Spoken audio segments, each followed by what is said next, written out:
Welcome, let's talk about serial killers. My name is Sheesh Merriweather and I'm the founder of Crime Viral Online. Today I'll be doing what I do best, which is talking about serial killers. Researching brutal murders and looking into the sinister minds of the world's most twisted serial killers is nowhere near as frightening as what we're about to discuss today: clowns. For those who are terrified of a grown man running around with a painted face of terror whilst dressed in nightmare-inducing costumes, and how could you not be petrified of that? This video will help explain exactly why you feel that way due to the creepy phenomenon that is known as Uncanny Valley Effect. But first, we have a special treat for all of you true crime fans. Magellan TV is a new type of documentary streaming membership founded by filmmakers. Their team of producers and curators brings together premium content that dives deep into important documentary subjects. Magellan TV has the richest and most varied true crime content available anywhere. What makes this collection so unique is that it takes you into such fascinating areas as the link between crime and the paranormal, and deep dives into the great villains and criminals of history. Magellan TV also has some of the best collections available in history, science, nature, and space. There are so many great choices, it's hard to stop watching once you start. Magellan TV has over 3,000 documentaries to choose from. New programs are added on a weekly basis. Even better, there's a growing selection of shows available in 4K without additional cost. Best of all, no ads, no commercial interruptions. I have loved binge watching their documentaries. I've just finished watching The Crossbow Killer. On a sweltering hot summer day in February 1992, the unidentifiable bloated body of a man was found floating in the polluted Black River in a suburb of Cape Town. He had a crossbow bolt through his head. This case actually was the first time outer skin was used to identify a murder victim via their fingerprints.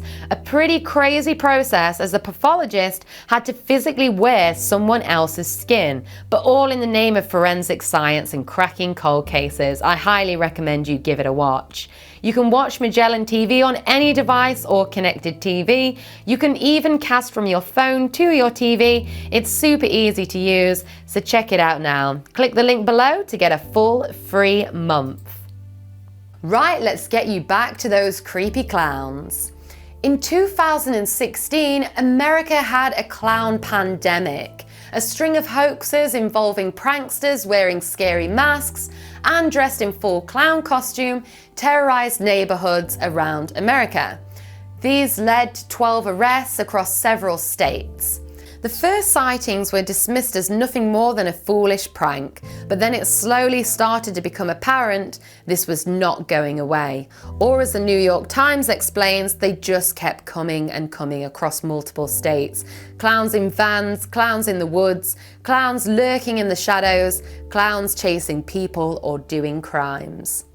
And then, just as quickly as the clown pandemic had started, it disappeared, leaving those who suffer from clown phobia, also known as choral phobia, shaken to the core. But why are we so creeped out by clowns? One theory is that they invoke the Uncanny Valley Effect, which is when things that impersonate humans elicit feelings of eeriness and revulsion. In other words, clowns, ventriloquist dummies, and creepy dolls with human faces and bodies, but they don't actually act like humans, will naturally freak you the hell out. Also, the creepy laugh of a clown or the creepy voice of the dolls will automatically trigger your flight response, as your brain is sending a clear message that something isn't right.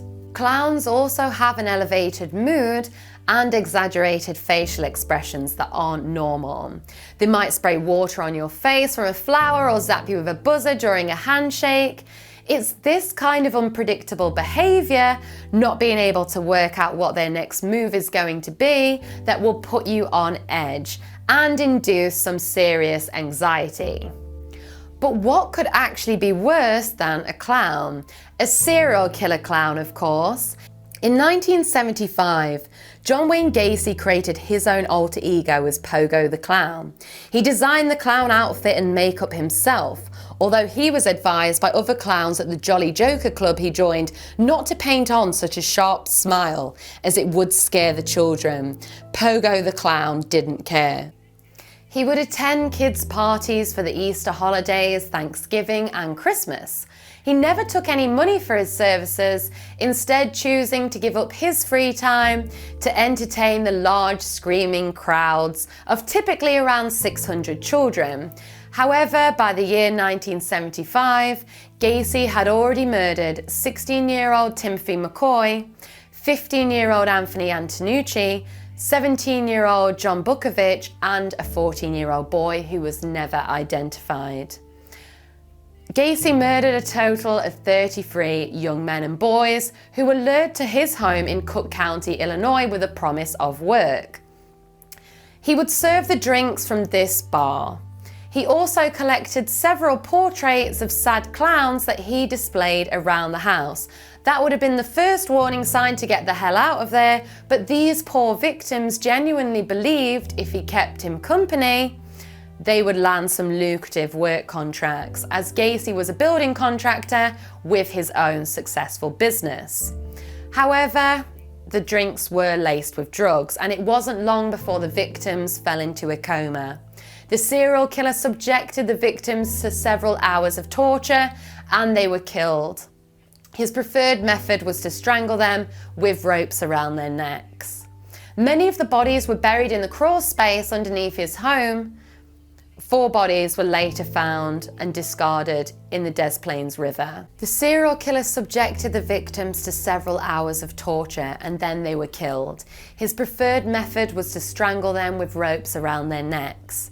Many of the bodies were buried in the crawl space underneath his home, and 4 others were later discarded of in the Des Plaines River. Then the murders would be forgotten about, as Gacy put on his Pogo the Clown costume and went on his merry way to entertain children. In the book Buried Dreams, Gacy explains, "Pogo was like a tranquilizer for me. When I was Pogo, I was in another world." Gacy himself suffered a traumatic childhood at the hands of his alcoholic and abusive father.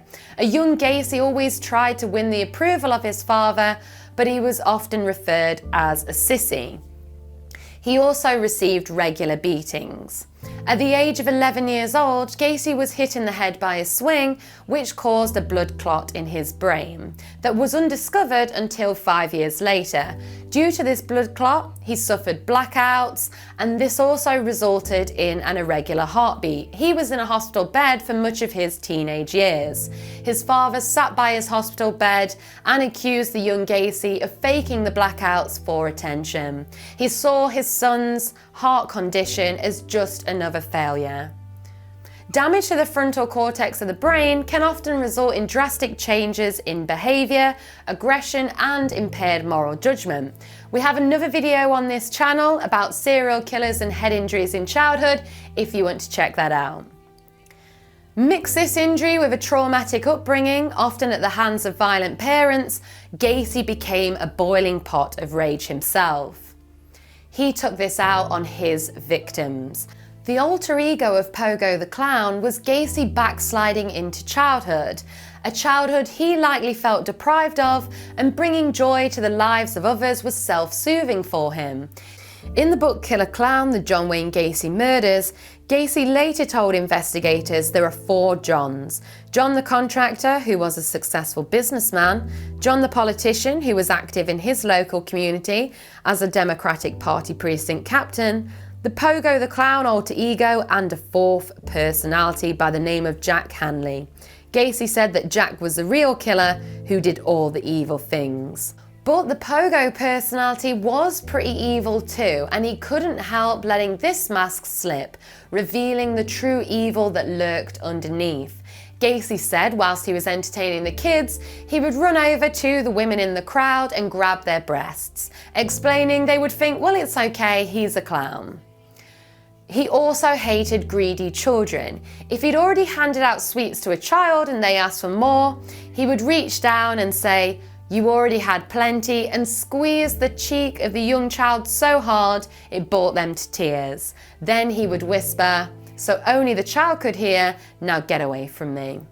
This is one of the most terrifying factors about serial killers that still scares people today. The fact that they can hide in plain sight as a respected member of the local community. Dr. Jeffrey Walsh, a criminal justice professor at Illinois State University, explained, serial killers tend to blend into society relatively efficiently. That's another thing that people are disturbed by. Because of how horrible their acts often are, we sometimes think they look different than us, or that we would recognize them. The fact is, many of them have regular lives and blend in, so they don't meet the stereotypical views of what a monster would be like. Later, the twisted serial killer infamously said, "A clown can get away with murder." On May 10th, 1994, Gacy was executed by lethal injection. Pogo the Clown's costume is now on display at the Alcatraz East Crime Museum in Pigeon Forge, Tennessee. So if you watch this video because you have an extreme phobia of clowns, I'm sure this didn't help at all. In the words of Benjamin Radford, author of Bad Clowns, he says it's a mistake to ask when did clowns go bad because they were never really good to begin with. Thanks for watching this video. We'll be back next week with even more. Feel free to comment below with your suggestions for topics you'd like to see from future videos, and don't forget to like and subscribe.